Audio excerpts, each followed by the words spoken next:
సందర్భంలో మీరు ఐఓటీ గురించి కొద్ది రోజులుగా చెప్తా ఉన్నారు, ఇంటర్నెట్ ఆఫ్ థింగ్స్. దాని గురించి ఎట్లా పాలనలో ఏ రకంగా ఐఓటీని తీసుకురాబోతున్నారు, దానివల్ల ప్రజలకు జరిగే నేరుగా ప్రజలకు జరిగే మేలే ఉంటుంది సార్? నిన్న మీరు చూసినప్పుడు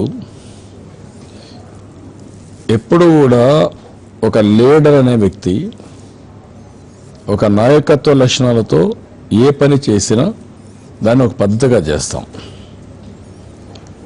ఇప్పుడే కాకుండా గతంలో కూడా నేను హైదరాబాద్ దూరదృష్టితో ఆలోచించి ఇన్ఫర్మేషన్ టెక్నాలజీకి ప్రాధాన్యత ఇస్తేనే సరిపోదు, ప్రపంచం తిరిగి ఆ ఇన్ఫర్మేషన్ టెక్నాలజీ కంపెనీస్ తీసుకొచ్చి హైదరాబాద్లో ఒక నాలెడ్జ్ సిటీ కింద ఒక సైబరాబాద్ సిటీ నిర్మాణం చేశాం. అలాంటి నిర్మాణానికి ఆ రోజు నేను దోహదం చేశాను. ఇప్పుడు కూడా మీరు చూస్తే ఇక్కడికి వచ్చినప్పుడు నేను ఒక దూరదృష్టితో ఆలోచించి ఈ పుష్కరాలు అయిన తర్వాత టెక్నాలజీని ప్రజల ప్రయోజనాల కోసం ఉపయోగించాలని. మీరు కృష్ణా పుష్కరాలు చూశారు, టెక్నాలజీ ఉపయోగించాం. టెక్నాలజీ ఉపయోగిస్తే ఏమైంది? సాటిస్ఫాక్షన్ 98-99%కి వెళ్ళింది. దానికి కారణం ఏంటి?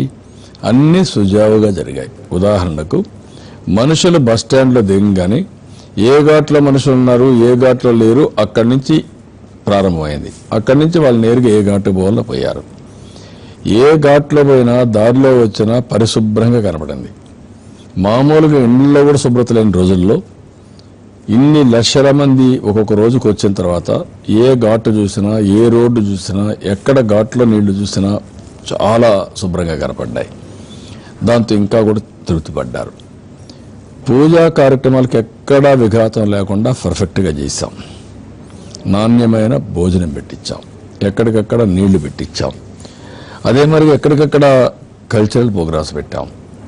పవిత్ర హారతి దగ్గర కూడా సిస్టమేటిక్గా చేశాం. ఇవన్నీ చేసిన తర్వాత ప్రజల్లో ఒక తృప్తి, ఒక సాటిస్ఫాక్షన్ వచ్చింది. దానికి కారణం వెనక నుండేది మీరు చెప్పిన టెక్నాలజీ ఐఓటీ ఉంది. కానీ ఐఓటీ వల్ల ఉద్యోగ అవకాశాలు తగ్గిపోయే ప్రమాదం ఉంది సర్వీస్ సెక్టార్లో. కానీ ఇతరత్ర ఐఓటీ ప్రమేయం ఎక్కువైన కొద్దీ కొంత జాబ్స్ విషయంలో నష్టం జరుగుతుందనే ఒక భావన కూడా ఉంది సార్. అంటే మొత్తం టెక్నాలజీ మీద బేస్ అయిపోతే మ్యాన్ పవర్ని తగ్గించేసే పరిస్థితి. నిన్న మీరు చూస్తే 1,00,000 మంది పనిచేశారా? ఐఓటీతో రాదు. అది దేంతో వస్తుందంటే రోబోటిక్స్తో వస్తుంది. రోబోస్ వరకు మనం పోవడం లేదు. రోబోస్ కూడా కొంత ఇక్కడ పోతున్నారు. ఎందుకంటే రాను అవి కూడా అవసరం కాబట్టి వెళ్తున్నారు. నేనేమంటానంటే మనం చేసే పని ఇక్కడ చూస్తే మీరు ఒక పద్ధతి ప్రకారం జవాబుదారీతనం, త్వరితగతిన చేయడం, నిర్ణయాలు డిలే కాకుండా ఫ్లాట్ ఆర్గనైజేషన్ కింద రావడం, దీనివల్ల వెల్త్ క్రియేషన్ కానీ ఎంప్లాయ్మెంట్ జనరేషన్ కానీ బెటర్ బెనిఫిట్స్ కానీ వస్తాయి. దానివల్ల చాలా వరకు ఇప్పుడు ఉదాహరణకు ఆదాయం పెరుగుతుంది. ఆదాయం పెరిగితే ఏమవుతుంది? పెట్టుబడి ఎక్కువ పెడతాం, డెవలప్మెంట్ ఎక్కువ జరుగుతుంది.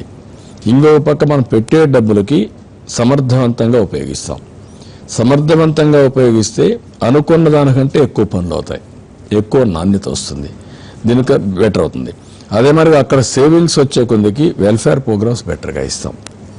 ఇవన్నీ కూడా ఒక పద్ధతి ప్రకారం జరిగే కొందికి ఎక్కడికక్కడ వెసులుబాటు ఎక్కువ వస్తుంది.